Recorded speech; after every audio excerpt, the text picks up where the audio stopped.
in your country, the dates of elections are fixed, and they are written in the laws. In Somaliland, it is not. So the first lesson is we have to put dates.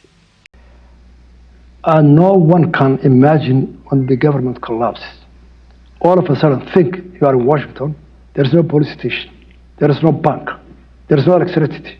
The jail is, there is no jail to put the criminals.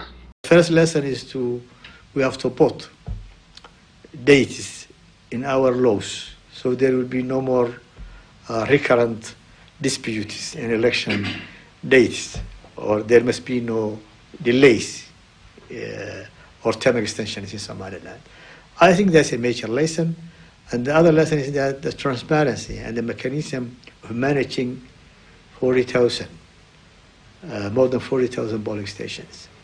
And I think the National Electoral Commission for Somaliland must make what they have learned from Kenya. That lesson has to be exploited in Somaliland. What admires me most is that there has been a change, a peaceful change in Kenya, and what we expect Somaliland to happen is that a peaceful change as well. There is one of our delegates who was there under the tree for his first 10 years. So he's with us. From there, we started to build a government institutions with a very meager help from NGOs. No government in the globe have helped us. And you know, we are very poor people. We have no industry. We have no oil. We have an oil and diamond, but we have not still explored it. So our people are very resilient. They are people who can survive with every situation, and their belief they can do it.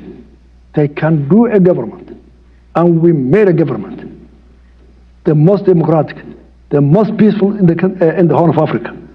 We built it for 33 years, and I'm very proud of our people, men and women.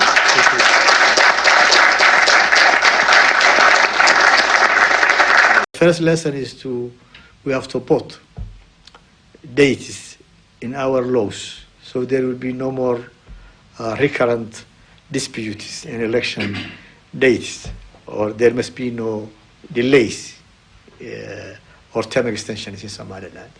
I think that's a major lesson.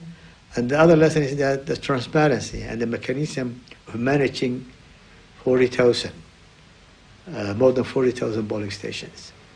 And I think the National Electoral Commission for Somaliland must make what they have learned from Kenya.